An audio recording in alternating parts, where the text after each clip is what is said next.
Hadis riwayat Muslim lebih khusus lagi, kalau seandainya ada orang mengintip di rumah, masuk dalamnya orang yang mencuri, orang yang sengaja mencari informasi, macam-macam lah ya.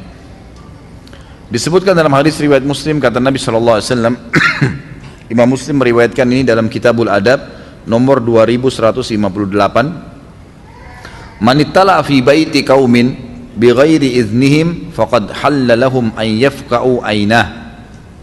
Barang siapa yang mengintip di rumah satu kaum, sudah lebih khusus rumahnya, tanpa seizin mereka. Di sini maksudnya seizin ini seperti kalau kita mau beli rumah gitu kan, diizinkan masuk, itu lain. Diizinkan untuk tinggalin rumah. Kita mau ngunjung di Bandung, nggak ada rumah, ada teman kita bilang, oh ada rumah saya di sana di Bandung, silakan ditempatin. Nanti apapun di situ boleh dipakai, ke kamar mandi boleh, ke dapur boleh, silahkan, nggak masalah. Ingat, dalam Islam ada namanya wara'. Wara', waw ra' ain. Wara' ini artinya menjaga kehormatan hubungan seorang hamba dengan Allah. Itu namanya wara'. Walaupun antum tidak dilihat oleh siapapun, antum yakin Allah sedang mengontrol. Itu tingkat tinggi dari masalah keimanan, namanya wara'. Saya kasih contoh, Sufyan Ats-Tsauri rahimahullah, seorang ulama tabi'in. Beliau pernah dikejar-kejar oleh khalifah untuk jadi hakim, nolak, nggak mau. Kasih jabatan sampai khalifah bilang tangkap dia, jadikan hakim secara paksa. Lari dia, karena dia seorang alim, nggak mau. Bayangkan ini ya, gaji tinggi, punya jabatan, punya rumah, nggak mau. Dia takut salah, lari, dikejar sama khalifah, disuruh secara paksa. Karena nggak kedapatan, Sufyan Ats-Tsauri lari pindah sampai ke Yaman. Lalu di Yaman kalau ditanya siapa nama kamu, karena orang dulu tidak ada fotonya kan, tidak dikenal. Sufyan Ats-Tsauri ini siapa, orang nggak tahu. Siapa nama kamu, dia selalu mengatakan Abdullah, maksudnya hamba Allah, karena dia tahu dia sedang dicari gitu. Dia pernah disebarkan berita oleh khalifah, siapa yang menangkap Sufyan Ats-Tsauri, saya akan kasih, dia akan kasih apapun yang diminta, tangkap, hidup atau mati. Artinya khalifah sampai membolehkan untuk membunuh dia, gitu kan? Karena nolak jabatan ini. Maka dia pun akhirnya tersebar berita di seluruh jazirah Arab. Sufyan Ats-Tsauri ini sempat lari ke negeri Yaman, kemudian ketemu dengan salah seorang pengusaha punya kebun kurma, dia bekerja di situ. Pada saat dia kerja di kebun tersebut, selama 3 bulan, angkat barang, kurma, ngumpulin, kerja seperti itulah, seperti pegawai.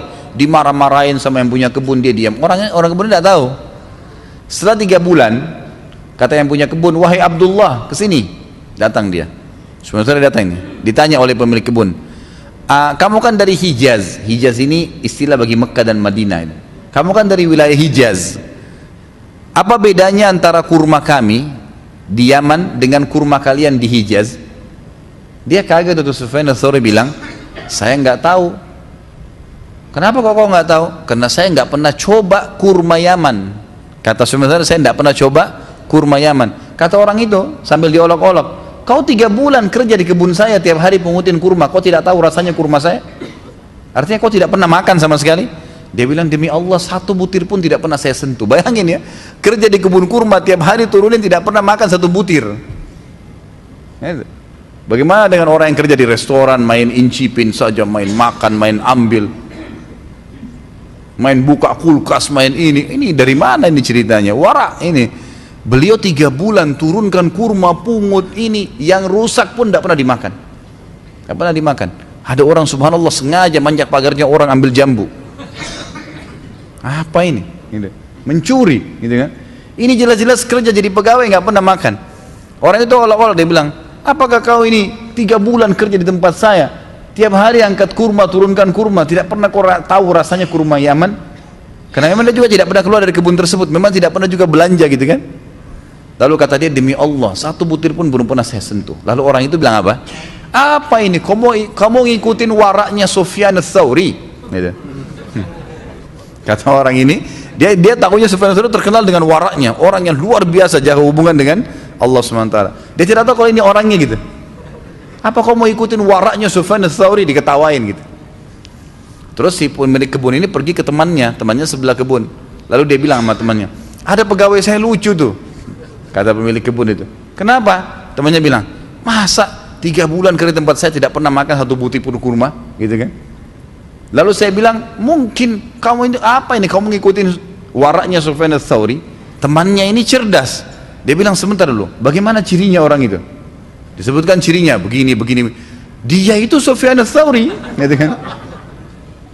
Ayo kita tangkap dia. Amir Mukminin janjikan janji besar gitu, banyak. Dia kembali ke kebunnya sudah nggak ada, sudah lari Sufyan ats-Tsauri. Subhanallah, Sufyan ats-Tsauri waktu itu datang ke wali Yaman. Lalu dia ketemu sama wali Yaman. Wali Yaman tanya, siapa kamu? Dia bilang, Abdullah. Kata wali Yaman, saya tahu siapa kamu, tapi demi Allah, wahai Sufyan, kalaupun kau berada di bawah kaki saya, artinya kamu berada di bawah kekuatan dan naungan saya, dan Amir Mukminin memintamu, saya tidak akan serahkan kamu, karena saya tahu kamu dalam keadaan benar, kau punya hak untuk menolak, gitu kan? Jabatan itu berbahaya, masuk ke dalam neraka. Maka pergilah kemanapun kau mau. Tapi saksi bahasan kita tidak pernah sentuh kurma sebutir pun. Bagaimana waraknya itu? Dan ini harus ditarik dalam semua lini kehidupan kita ya. Gak usah campur. Ada orang subhanallah lihat temannya pakai baju baru, sebentar, merek apa? Tarik bajunya. Apa ini? Kenapa? Beli di mana, akhi? Boleh saya tahu enggak? Yang santun, yang baik boleh. Ini enggak. Semua mau dicari tahu. Mobilnya baru, dilihat kiri kanan. Bagus ya, merek apa ini? Tertulis mereknya kok, gitu kan? Enggak perlu, gitu kan? Ingat, haram, nggak boleh. Dan orang yang sedang kita intip boleh merusak mata kita. Wa na'udzubillah. Kalau berbuat salah, maka hati-hati dengan poin ini. Semoga bermanfaat. Subhanakallahumma bihamdika asyhadu an la ilaha illa anta astaghfiruka wa atubu ilaik. Wassalamualaikum warahmatullahi wabarakatuh.